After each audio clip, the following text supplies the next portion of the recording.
We've all heard, topic number one, we've all heard this AI, artificial intelligence, probably on every radio station. I talk about it on NPR all the time.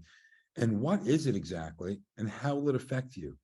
And we'll give you some live examples, and it's going to come available to you very soon on the Google Chrome browser and Microsoft Edge. The way you pose questions and get answers is going to be a lot different. It's going to be used in medical, it's going to be used in military, it's going to be used in policing and government. It's a powerful tool, and we'll talk about it a little. For those that haven't been here, we've had a group project this year to build a website, build our very own password saver. And we've been working on what we want in our password saver, the different fields, your login, the company, the login name, your password, when you set it up, so on and so forth. And we'll take that a little bit further. The goal is in our December class, everybody to have a link to a website that we make where they can have their own password saver. Number 4, my hot topic in Google products. So this has been, maybe it's a sign of my age, but this is like the thing I've been most excited about in the last month. It's called Google Keep. It's like a notepad. So if you're in Google and you have the Google app on your phone and your computer, no matter what kind of phone, Android, iPad, Windows, Microsoft, you can open the Google app on your computer, you can write your grocery list, then you can open that same app on your phone and you're at the market, for example, vice versa. It could work either way. It's a quick place to jot down a quick note, a phone number, some information that you want. And it's all in your pocket and on your phone and on your device at home. We'll do some scam busters. We had a PowerPoint presentation at the live session. And so I'm going to put that up and we're going to roll through some of these things. We push the scam busters around here a lot, reminding you that you should not click links. You should not enter your password and information. Anything urgent means the opposite. You can wait. We'll talk about some social media updates, some physical device maintenance. It's summer. Maybe it's time to update your phone case. Maybe it's time to think about anything that you're traveling around with that's electrical, keeping it safe. Hear your device more clearly. Some good products are on the market: headphones, earbuds, they're wireless or wired. And we'll do our telemedicine. And then, of course, we have our Tech Jeopardy. We have some really challenging questions. This group wins a lot. So this month I went really tough on you. And it's summer-related tech. Everything about summer. So let's get started. Who's heard of that word AI? Like, is it in your craw? Like, can you not get away from it now? Like, it's just sort of the thing everybody's talking about and how it's going to disrupt everything and it's going to change us. By the way, there's 33 people, more people coming. You are the best people ever. If you come to Mom's Computer, you can have all the free coffee you want. And really, we adore you. Thank you for always showing up. AI is everywhere, and it's a powerful tool, and we'll play with it a little, and we'll see it. They talk about it in the writer's strike that they can use this now to write stories and treaties and different things. It'll be used for medicine. I mean, I imagine you'll go to Kaiser at one point and type in your query, and that artificial intelligence will come up with an answer different than a list of answers like you have in Google. How does that work before we show it? It's artificial intelligence. It means exactly what it says. It's artificially importing your thoughts, your questions, the way you individually approach things. That's Novella, the way you approach something, or Pat A, or Jeanette, or any of my friends, Rachel Griffin, anybody, how you approach your life, the way you open an envelope. If you remember, like different people used to open envelopes differently. Someone cut the side, someone cut the top. It's your individuality gets fed into a computer. And then that computer has a predictability to what the response would probably be. So it figures that, you say something one way, you usually hear a response you understand in a certain way. And it's smart enough to be able to talk to you individually. Not far from the concept is if you go on your computer one day, you say fishing poles. I want to shop for fishing poles. We're going to go on a fishing trip this summer. Then on your phone or anytime you go to the news, you see little ads for fishing poles. It understands you. And it's collective. So it creates information. It starts as a blank slate, and then it creates that and organizes that in a way that we can understand. And how we do it now is you go to Google and you type in fishing poles, and a list of different options come. Fishingpoles.com, sporting goods store, Al's Bait and Tackle. And then you can go and learn about that, or you can read a Wikipedia about that. But this artificial intelligence, it talks to you like a person. Let's take a little tour. I'm going to share my screen. Oh, here it is. I have it all queued up. So this is called Chat GPT. We've talked about it before. It's getting smarter with every month that we have class. It's free. It's sponsored by Microsoft, and it's very free because it wants all the information. It wants to create something. And it's now can create pictures from words. You can give a description and create a picture, but it really is powerful in writing. So we could say, let's everybody pitch in. Let's write a really short story about Lacer's retirees. Okay. Write a story about Lacer's retirees that like, who likes a pizza? Like pizza and summer and their grandchildren, but mostly like purple socks and licorice. Challenge this. Okay. So let's see, you know, that's, if I was to give that to you as an assignment, it'd take a moment for you to figure that out. Let me spell purple right. Garbage in, garbage out. And let's see what the story is. Once upon a time in the sunny town of Lacers, there lived a group of retirees who had a shared love for two things, pizza and summer. This group of spirited individuals had formed a close-knit community bound by their fondness for each other's company and their common interests. Every Friday evening, they would gather at their favorite pizzeria, Mamma Mia's, to indulge in their love of pizza. The aroma of freshly baked dough, tangy tomato sauce, and melted cheese filled the air as they eagerly awaited their favorite slices. The retirees would laugh and share stories of their youth, reminiscing about the days when summer seemed endless and filled with endless adventures. But there was something else that united this unique group, their love for their grandchildren. These retirees doted on their little ones and cherished every moment spent with them, whether it was taking them to the park, sharing ice cream on hot summer days, or playing games that transported them. Wow, this thing goes on. Blah, blah, blah. And however, amidst their shared love for pizza, summer, and their grandchildren, there was one quirk that set the group apart. They had an inexplicable fondness for purple socks and licorice. It all started when Martha, the group's most adventurous retiree, sported a pair of purple socks one summer afternoon. The others found it amusing and began showing up to their outings with vibrant purple socks of their own. It didn't, blah, blah, blah. As for their love of licorice, it was something they couldn't resist. The retirees would always have a stash of their favorite licorice candies nearby. This thing goes on and on. And so the retirees of Lacers continued their tradition, cherishing the moments spent with their loved ones, relishing the taste of pizza on their tongues, and adorning their feet with the vibrant use of purple socks. I mean, that's the whole story. You could say, what do I do about my small sunburn from the beach? A little more practical.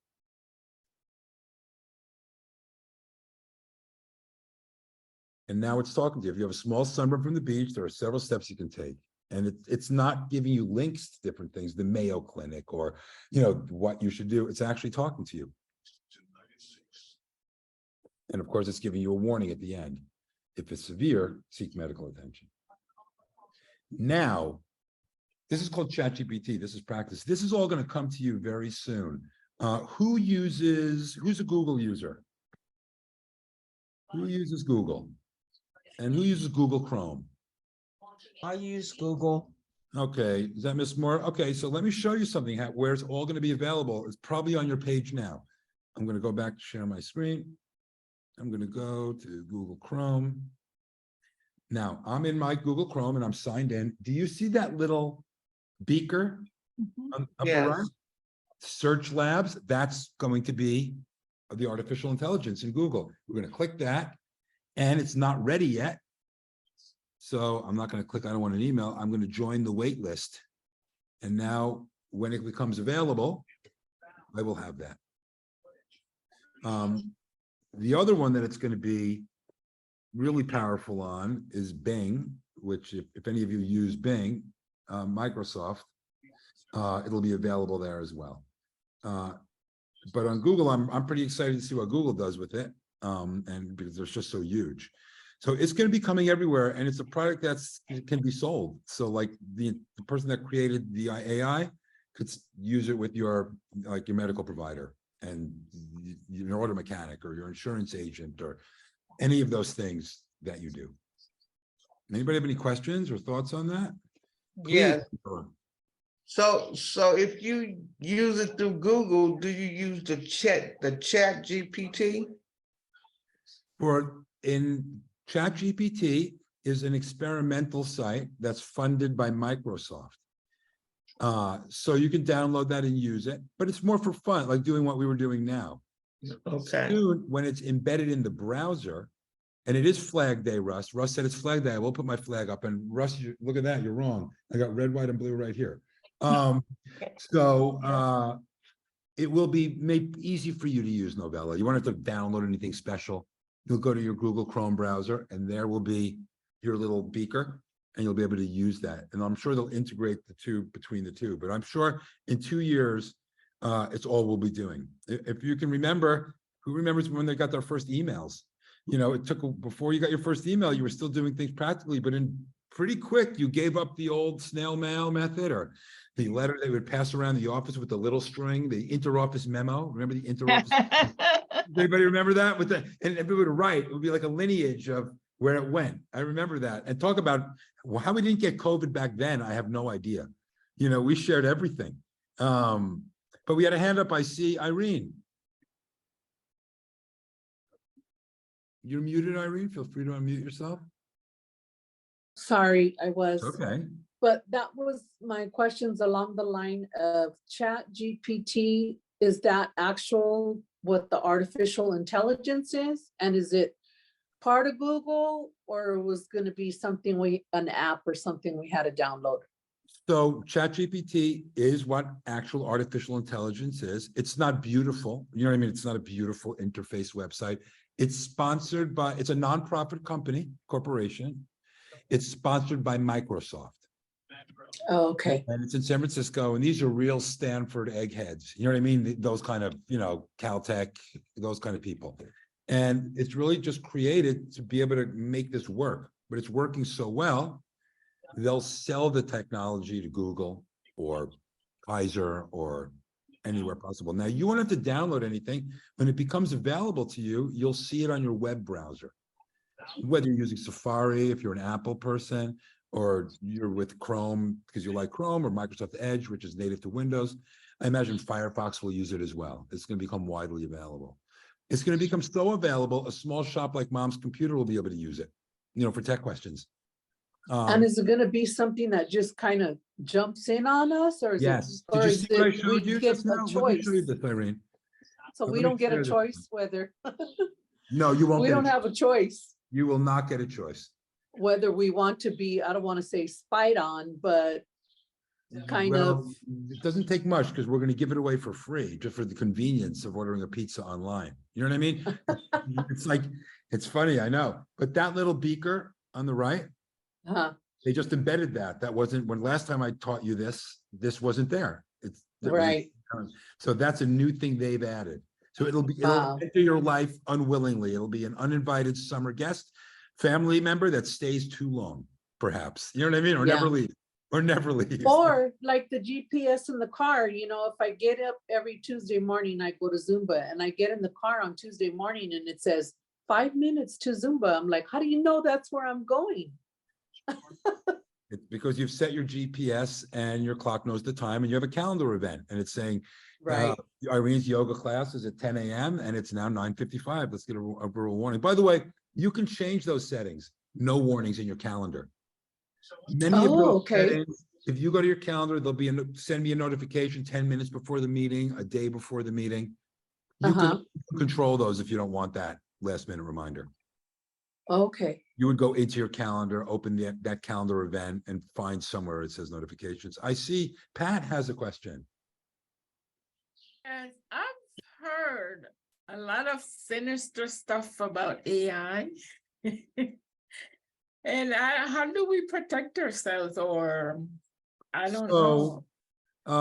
You're right. I mean, you know, there's also, I think the most sinister part of it is who remembers 2001: A Space Odyssey, the classic 1970 Stanley Kubrick movie. Da, da, da, da, da, with the apes.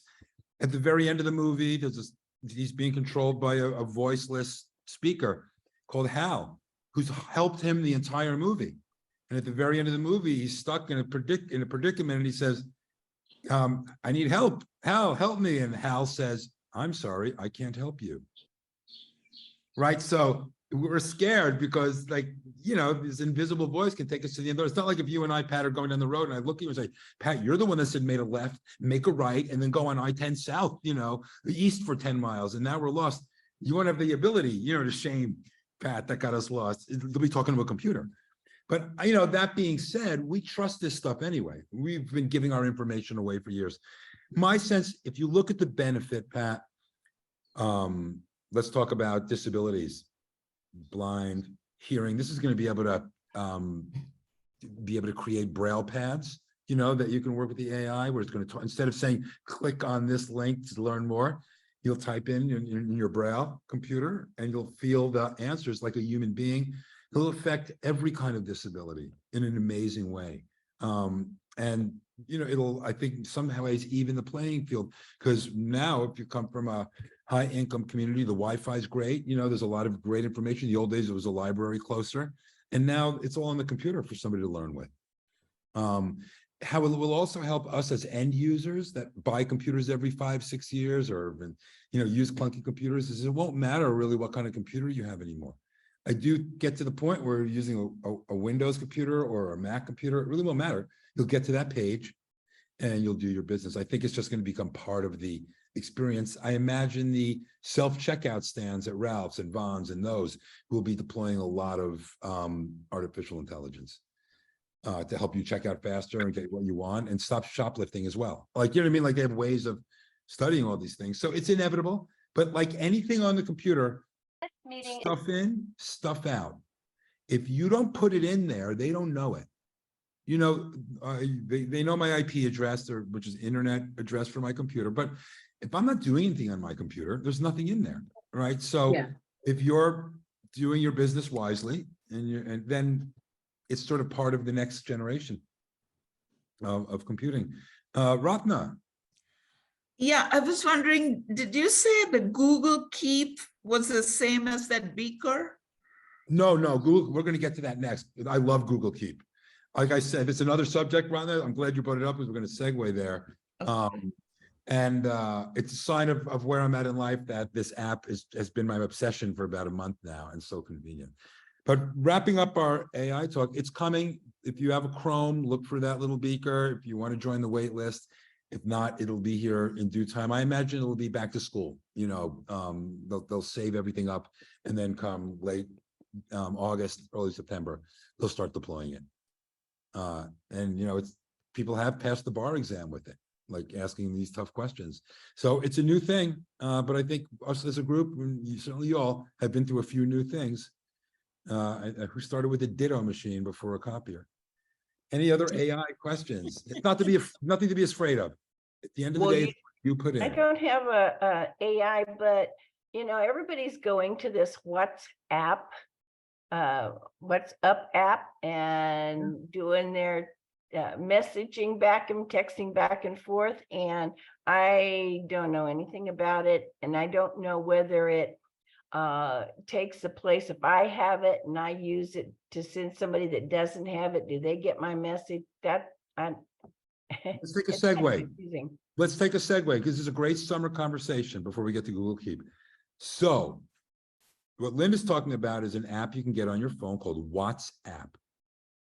I wish it was WhatsApp app. That would be cool. It's WhatsApp, Linda, and I'll show it to you. What WhatsApp does, it's a messaging app. So that means, Linda, you have WhatsApp downloaded on your phone. Novella has that WhatsApp downloaded on her phone. You can chat through WhatsApp, just like you can do a text.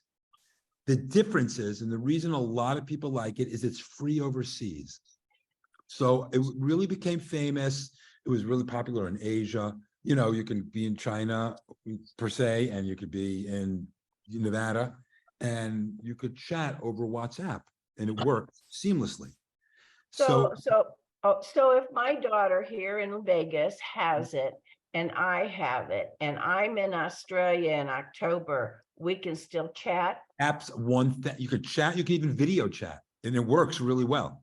Okay, Yes, it's a perfect app for those overseas communications. so I need to get my friends to sign up and get it on their phone so we can Yeah, stay in you download contact. it.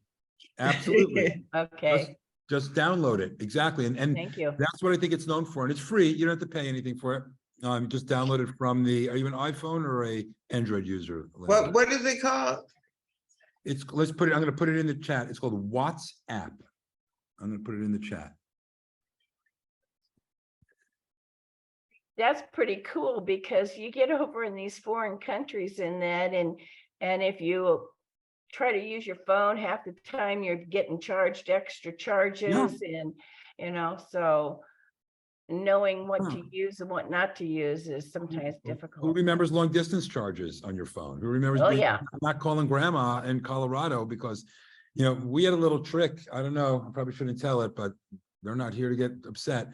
So when we would travel, like if I was going on a road trip, my grandmother or my mom would have me call them collect, and they wouldn't take the call, but they would hear me calling, so they know I got to my destination. Oh, would my say, God. We have Elijah in Berkeley, California, and no, we're not accepting calls tonight. Thank you. So she would know that Yes. we got back up to college. Right. We used to cheat the system like that. Things like 800 numbers. Remember the old 800 number? A toll-free call. Ron Papil, buy the new potato peeler. It's toll-free number. All those things are gone by the wayside because of things like WhatsApp. Wow.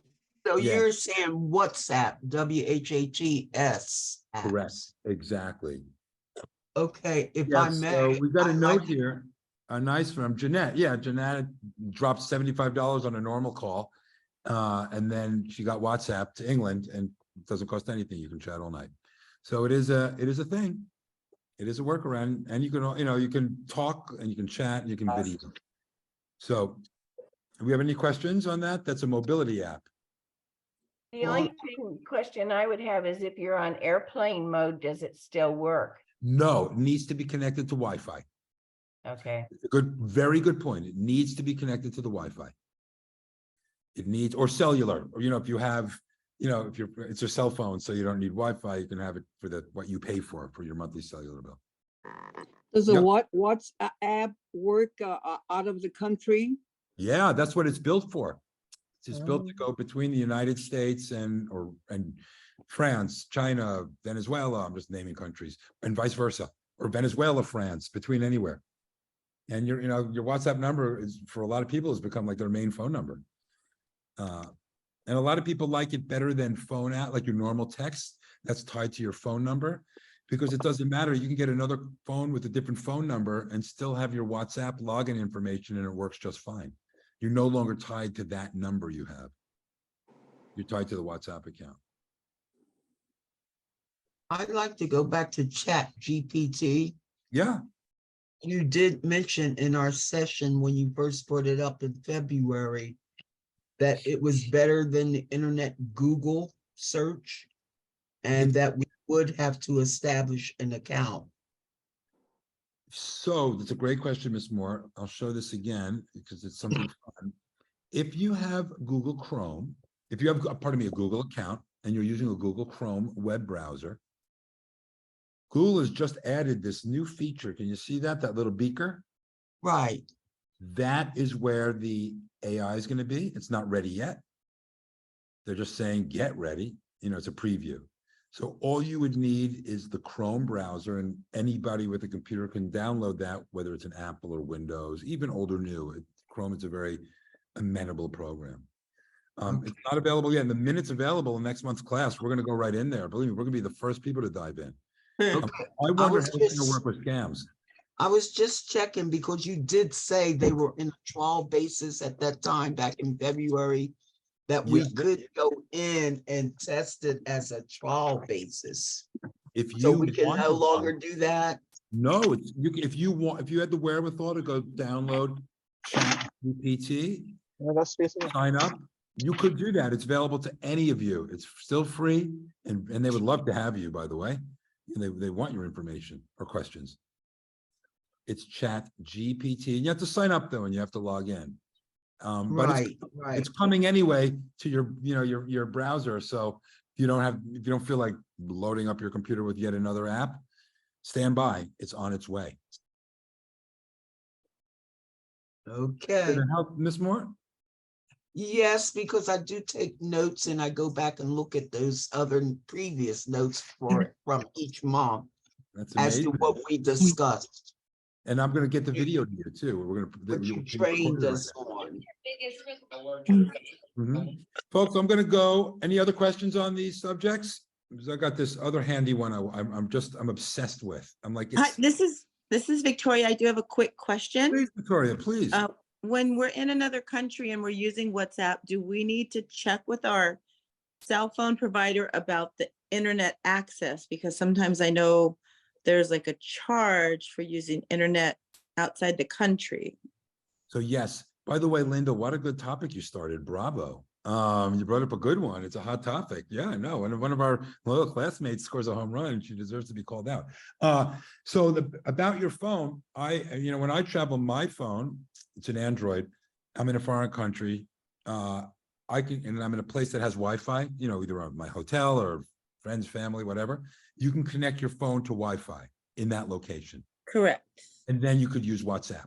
Now, if you're outside of that, like, you're on the countryside and it's like a normal cell, for that, you would need to contact your provider. Okay. Now, it's gotten a lot easier. For example, if you go into the settings on my Android, there's a button that's connected to my provider, which is Verizon, that says roaming foreign calls. And there's a Right. price attached to that. I don't know what that price is, but if I knew, I could simply switch that over. And that means I have like this and I think it comes in like 2-week or 30-day plans. Right. I You'll call think your provider. those, if I'm correct, I think sometimes if you do it ahead of time, you can get a better pricing on it. And then if you wait until you're in the country. Oh, without a doubt, if you do it in advance. A lot Yes. of people go and to the airports and they get the rental phone at the kiosks now. Yeah. In the old days, they would put a SIM card. You could change the SIM card. You remember Right. that? But now newer phones don't have those SIM cards anymore. They're electronic. Yeah. So it's getting smarter and maybe less chips in the ocean eventually. Mhm. Great. Thank Jeanette, you. your hand up? You're very welcome, Victoria. You have your hand up, Jeanette? Yes, Does- I was wondering about the security of using internet cafes. Because when I'm in London, I'm at my cousin's house usually, so I can rely on her internet, her free internet. But if I'm traveling further than that, then I would have to try to look for an internet cafe. I don't know if those still exist. It's not as much of a thing anymore because there's hostels, but the concept is if you're using, this goes for anything, by the way. If you're using Wi-Fi you don't know about, just use it for the basics. Don't be checking your bank account on I would never be in Starbucks, and I trust their Wi-Fi. I would never be there and go check my bank account. So if I'm on a cruise ship, don't check my bank account. No, I think a cruise ship's a different story. I mean, if you're on a Princess Cruise, that's a legitimate company and they're providing Wi-Fi. So yeah, I'm talking about you're in, Pablo's Internet Cafe and, somewhere in some beautiful exotic port and they have Wi-Fi, free Wi-Fi. I would be careful of those kind of applications. But if you're at a Hilton, if you're at a Ramada, if you're at the Motel 6, if you're just doing those kind of things, be careful. I would use it, but the oddballs when you're connecting to some odd network, I'm conscientious.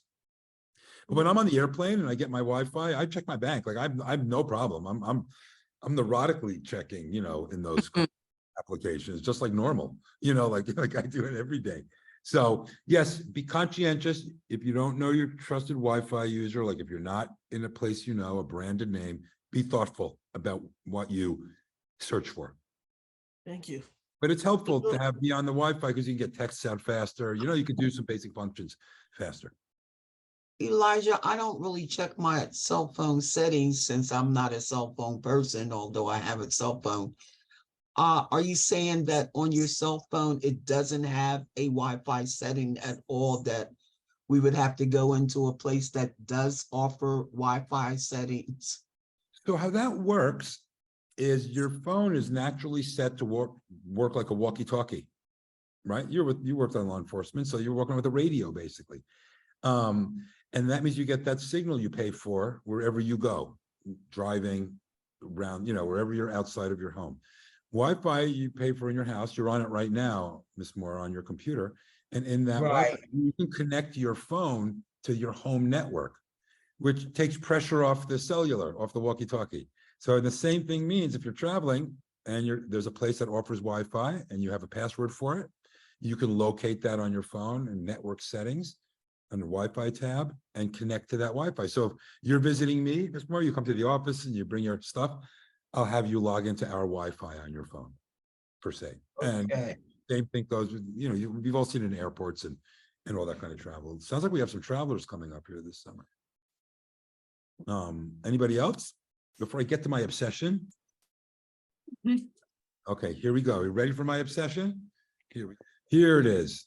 Let's get started. All right, there's my phone.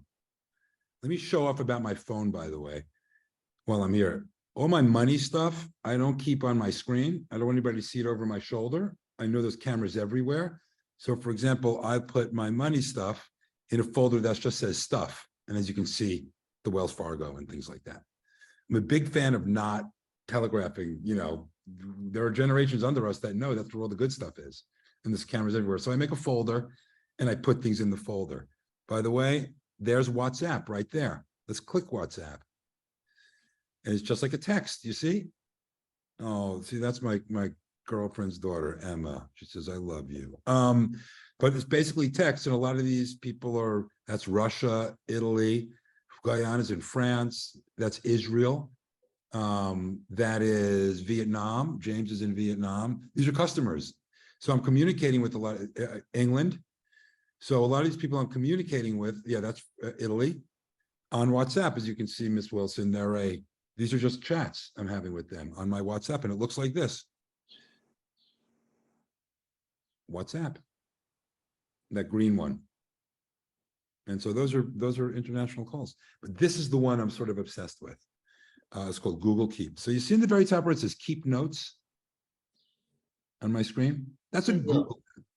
So you can have it whether you're on Android or whether you're on an Apple, it doesn't matter. Apple has their own note system that works in a similar way, but we'll start with Google because it's sort of the man in the middle. I can open my Keep Notes and I could make a drawing. I can make a new note. And on that new note, I'm going to title that grocery list. I'm going to go into the note and I'm going to write apples, beer, and let's see what else I'm going to get. Meatloaf. I have one healthy list. So there's my list, and I have my grocery list. And now it's in my pocket as a note. But let's really show you something else now. So if I go here, I go to stop share.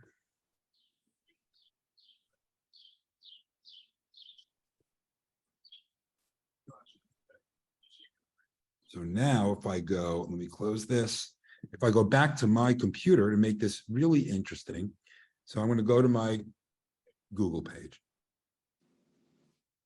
In Google is like a shopping mall. Remember, you go to Sears, Roebuck, and they have different departments, craftsmen, clothing, and they had different products that were under the Sears roof.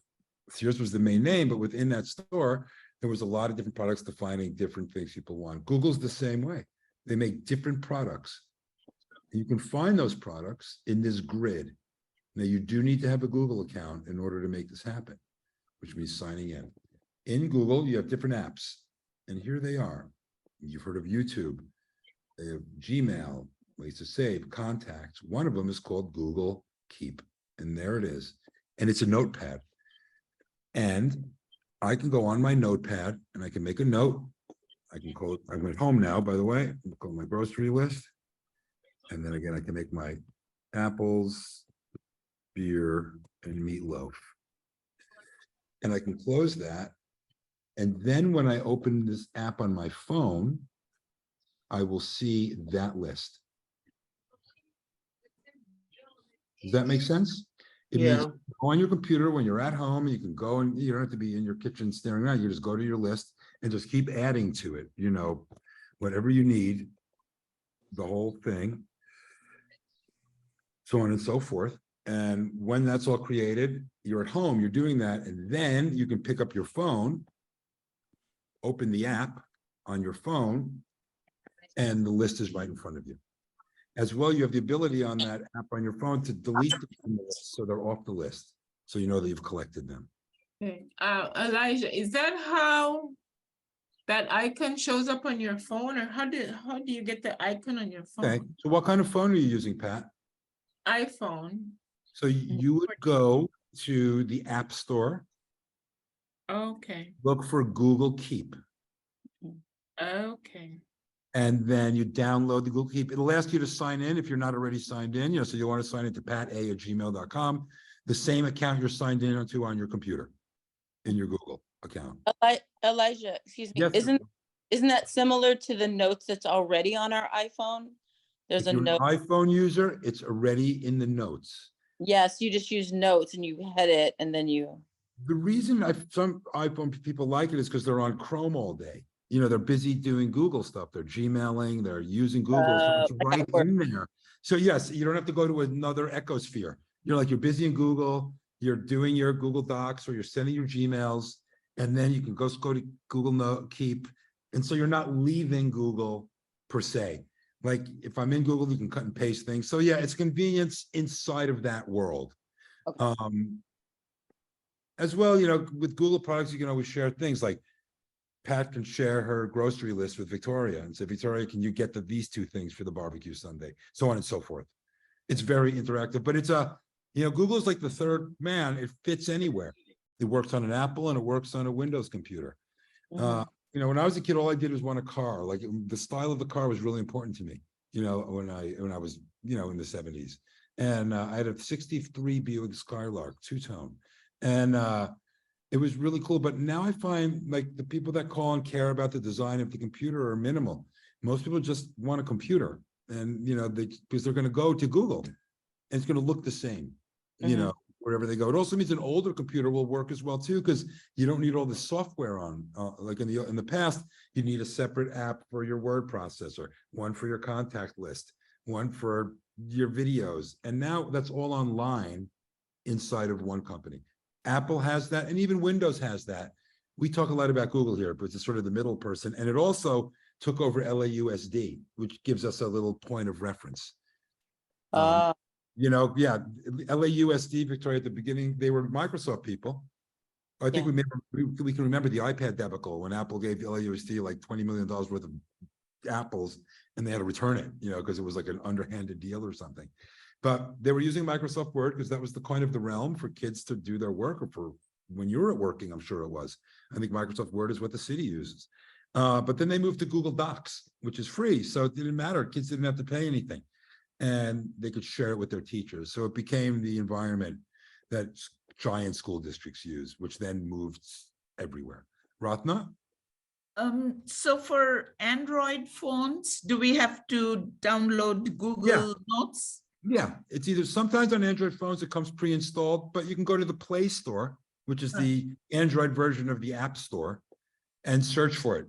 And and you can download it. If it's already in there, it'll say open because it's already in there. How's everybody doing on the scam front? Are we still getting a ton of phone calls and texts and scary emails that almost against us? You do know that your biggest scam protector are your fingers. What you don't enter, they don't get. 99% of scams are phishing expeditions. Mhm. They are phishing expeditions. They are tricking us to give information.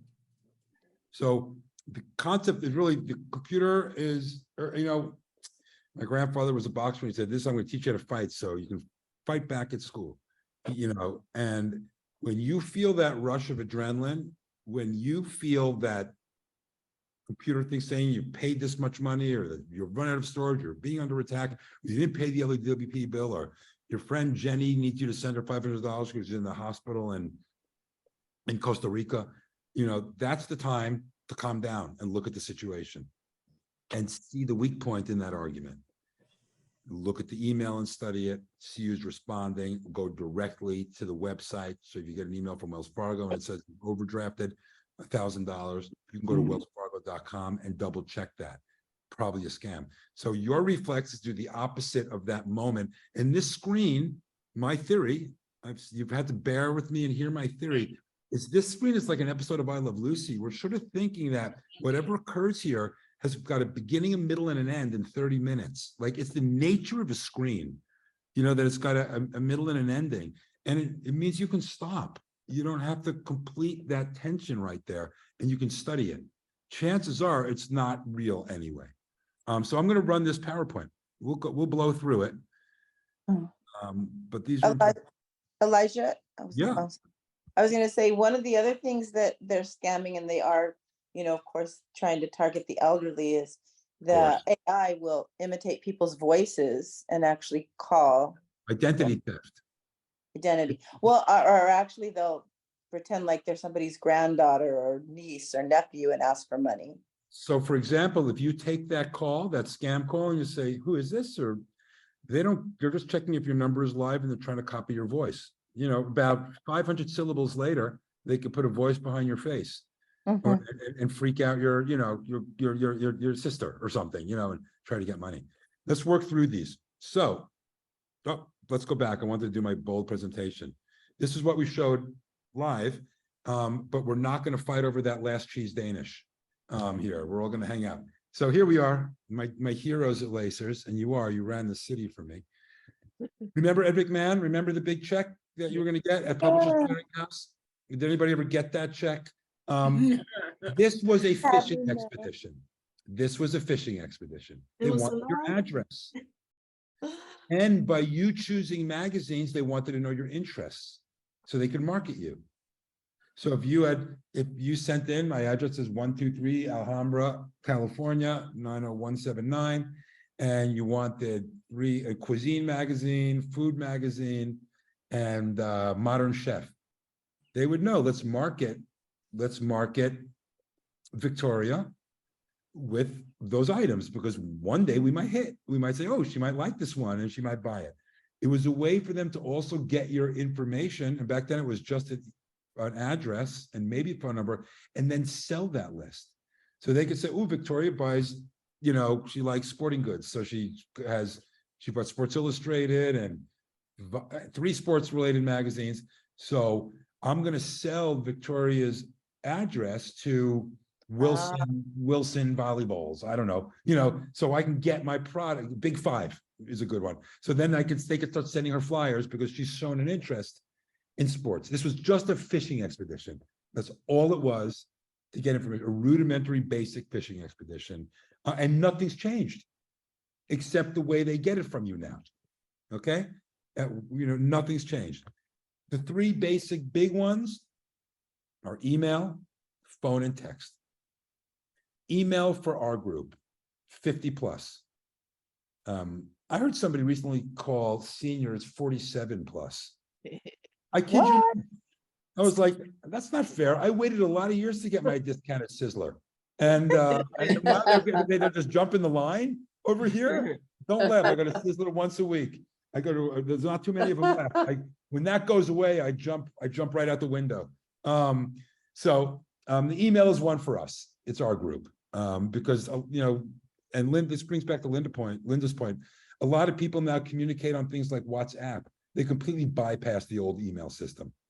You can send documents on WhatsApp, videos on WhatsApp. It's really, you can do anything on WhatsApp that an email does. But emails are still obviously very popular and very current. Obviously the phone, we all get those phone calls. You're best not to answer them if you can help it. Victoria pointed that out. They want your voice. They also want to see if it's a live phone number that they can use. And obviously text, which is another extension. Maybe you'll see a text, and we're going to show you some of them. So let's talk about the email scams. And we reviewed these. There's McAfee, the classic one, right? This one is tricking me because it says transaction complete. Now that's pretty scary. It means I already paid them $746.66. Now it's giving all this information. Well, how did it get my email? And how did it get all this information? How do they know my name and email? Everybody knows your name and email. You've sent a gazillion emails in your life. They're out there. Anybody can find an email list. Remember, if you ever work for a little small marketing company and they would say, we need to buy a mailing list. Well, that's still a thing. But this is all a fraud. It's getting me to respond to that 888 number. Now, the first thing that I can tell about that 88 number is there's no space between the parentheses and the 1. Do you see that? Yeah, That's No. a clear typo. I can't see that. I know it's small, Jeanette. I'm sorry about that. Maybe that helps. Does that help? Yes, it helps when you use your pointer. Oh, You see yeah. where it says you use the pointer. 1888? Oh, Yeah, that helped. There's no So- space between the 1 and the parentheses. oh, I didn't know that you should look for that. Yeah, Right. look, those little things. Yeah, if it was real, that wouldn't work. Wow. Yeah, and that's how they So- get you with those Yeah. little errors that you So don't you- notice. What you would do, yeah, exactly. What you would, most people are gonna call that number. Yeah, That's not a good number. What I would do is check my credit cards in my bank to see if I've had any charges. I go directly to my Chase card or my Wells Fargo card or, your credit union stuff. And check if you have anything from a charge. You would dispute that then with your trusted bank. You wouldn't call these people and say, hey, it's not mine. And they're always urgent and they're often financial and often they use a trusted brand. Oh, your last year's purchase at Williams Sonoma, all those things. It could be a recent contact, like you've been researching something on the internet and then you get an email. And you could have an older email address, an SBC Global, a pacbell.net, a Hotmail. Those have less security. You have the 3 commandments are delete, delete, delete, and don't unsubscribe because it's a fake unsubscribe button. Oh, It just wants, it's gonna say unsubscribe, what's your email address? And there's another way for them to get your stuff. Just delete. Phone calls. I've had utilities call, the money, the credit cards, weird offers, and they prey on loneliness. And let's not fool ourselves. There's 7 degrees of separation. I think each one of us in our station in this glorious life has probably 1 or 2 degrees of separation of somebody that's actually talking to them and engaged with them. And it's the only body that's spoken to them all day for an hour and a half, right? Thank Like you. they get on the phone and they say, well, they talk, they're con people. They're not computer people. They're not financial people. They're con artists. And the con works because the con means confidence. In a con game, it's confidence. So they're going to develop confidence. And very often your loved one, that person is not going to tell you about this. And they're going to be siphoning $200 a month. They prey on this. The best way to win a fight, Grandpa said, is not to be there. That's the best way to win that fight. And so don't answer. And now, but what if you're waiting for a call back from your, radiologist or ophthalmologist, and you're like, you don't have you never know their number. You could do 2 things. One is put a contact in your phone. Your ophthalmologist is Dr. John Smith. Office phone number is 1234567. Make a contact. Don't have a random number. In the contact book in your phone, assign a name to a number. So I could have Novella and I can have Novella's number. So if I get a phone call from Novella, I just see I don't know the number. I'm like, who is this? I'm not going to answer. But Okay. Elijah, what I found is if you're expecting a call from a doctor or you're not, the numbers come in and they're not the doctor's numbers. I don't know. It's a Absolutely. It different happened to me number, yesterday. and I've answered, fortunately, but most of the time I don't even answer a number if I don't recognize it. But now it's getting to where they don't use their number to call you back. Right. It's a digital center. So how I've approached that, and that is like a glitch in the system. Because I've had people say, if you miss the call, it's like 2 days before you get another one. Like, it takes a long time with some of these. Is I often ask them for a time frame.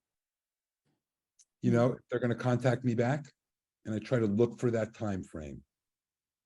And I've been somewhat successful, but you're right, Linda. Sometimes you're just stuck answering those calls because you don't know. It's just some odd 800 number or unknown. It's coming from a digital call center a number you can't call back. So use your vigilance. Yeah, Elijah, this is Yeah. Victoria. I still have a landline as well. And there's a in that.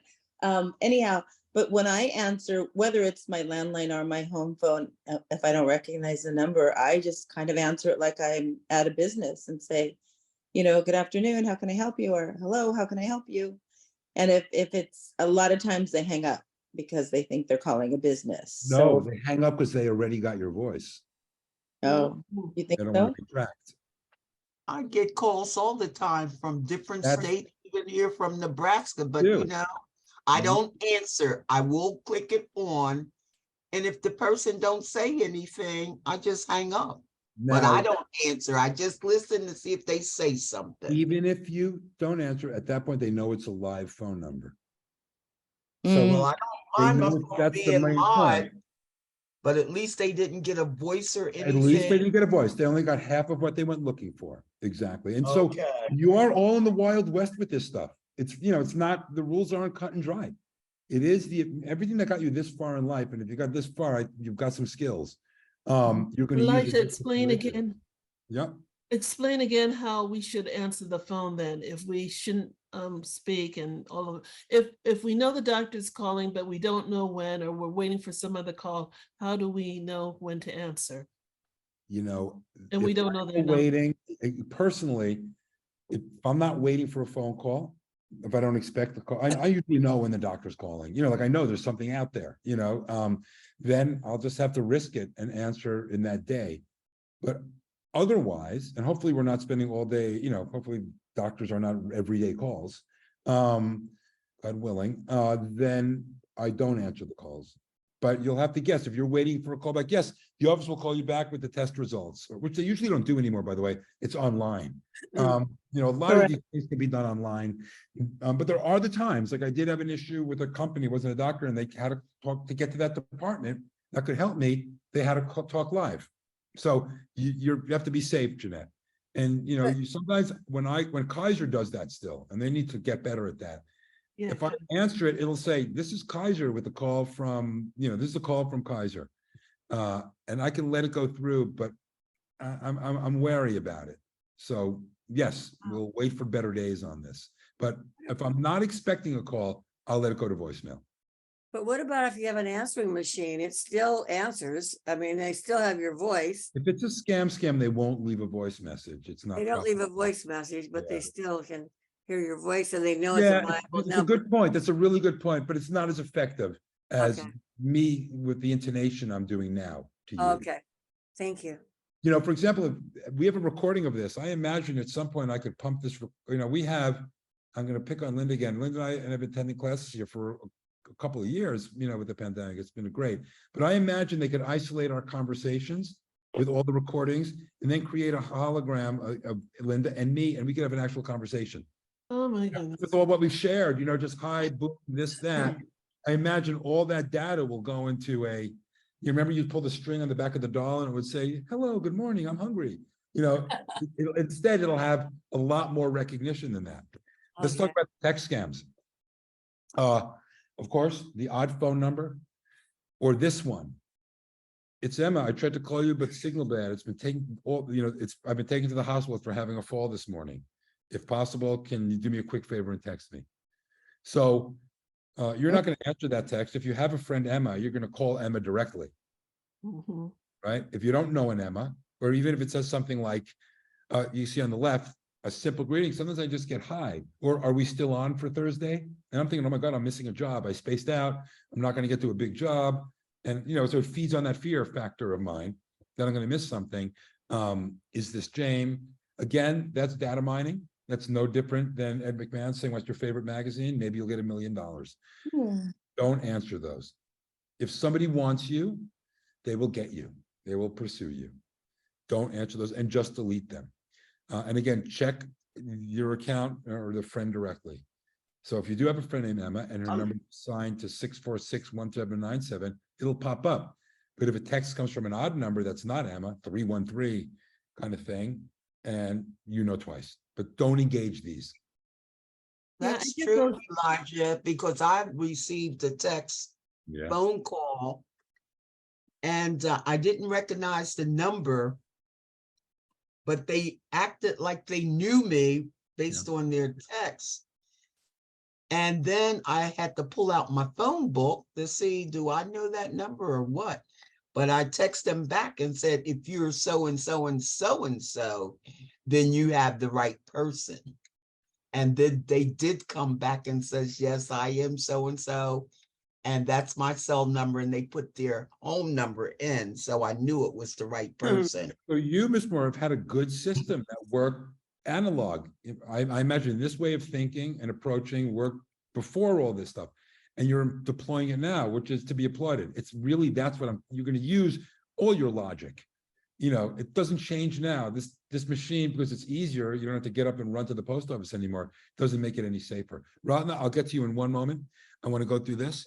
You have text scams. You've seen these other text scams. This is a bill that I paid that I didn't pay. And they want me to dial 833-983-2265, which I'm not going to do. I will contact Wells Fargo directly. This is one that I received.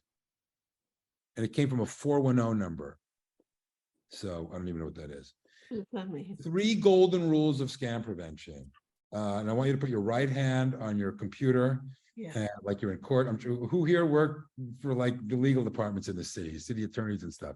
So all you lawyers out there, put your right hand on your computer and don't click the link. Right? If you can go directly to the source and skip the middleman, the middle person. You know, if you get an email from, again, Wells Fargo, Lacers hasn't been scammed or hacked, thank God, but let's say you do, and says, oh my God, immediate action on your retirement account is necessary. You're not going to click that link. You're going to go to lacers.org, sign in. Lacers has wonderful 2-factor authentication now, and you'll go in and read that directly. You know, you're not going to trust that. Hold on, we're not done. Second one is, it can wait. Anything that's confusing here can wait. Give it a moment. I guarantee when your eyes go to the kitchen and then go do something else, and then you come back to this, it will see more clues. And that little hair on the back of your head will work a little better because you're not caught up in the middle of that moment. And don't let anybody share your screen. You know that you can share computer screens. Don't do that unless it's somebody you really trust, and it's something on there. Bonus rule, turn off the computer, put the phone down and enjoy life. Don't let this thing stress you out. It's meant to do that. It's a stress out machine. These are the popular scams, the gift card. Scammer convinces you of the issue and whatever the cockamamie con is. And then they want you to run out and get a Google gift card. Now how they do that is you can buy a $500 Google gift card, give that gift card to your nephew and even legitimately, and that gift card can be converted into cash and not traced. The phone call, scammer wants to record your voice and see if they have a live phone number. This is directly related to identity theft. And the random text, the scammer is checking for a live phone line. They can then use that phone line to set up a bank account in the Cayman Islands and so on and so forth. Here's some prevention tricks. Update your devices. If you're using a Windows 7 computer, it's time to move on or begin to move on. And by the way, if you're struggling to find a computer, give us a call. We always get stuff at the shop that we can. A discount? So look, I like to give it away. If I can find a Windows 10, we don't really sell computers, but if somebody's having hardship, for many of our tech classes, we have older computers. We can try to find someone. But if you can help yourself, try to have a Windows 10, something at least 5 years old or newer, in the computer, phone, or tablet. And we'll talk about these further in other classes, but I just want to roll them over to you. Delete old apps from your phone. If your grandkid put Crazy Goose Game on your phone, or Minecraft 3, or War of Zenith, these crazy apps, get rid of them. Delete old emails in your account. If you have old junk emails that are just sitting in there, get rid of them. Clear your browser history. Update your email address. If you're not using Gmail or I like Yahoo is still safe. If you're using an old defunct email address that you can't get anymore, I can't get an sbcglobal.net email anymore, or a ca.roadrunner.com, some of these classic Southern California emails. It might be time to update to a safer email service, and this is a good time to think about Google. Add contacts with names on your phone. So if you do have those basic shops or those services that you can add a contact, it's not a giant corp where you're going to get a digital call, I would do that. And definitely change your passwords once a year. My Back- final back- thoughts. Back Go to on. updating your email address. I'm thinking about my aunt with the Roadrunner. Yeah, I mean, So suppose there's something on there she wants to keep. What does she do? well, does- I don't, so because you're getting a new Gmail account, doesn't mean you have to get rid of your Roadrunner account. You could now have your new Gmail account, forward that important email from 2006 from mom, something so valuable and irreplaceable, not just information, just a loving email from somebody that's gone. You can now go into roadrunner.com and forward that to Jeanette's new Gmail account. And then you have it in perpetuity in your new Gmail account. Okay, great, thank you. So it's a good way, because I have a bunch of those things that I dare not delete. They're irreplaceable.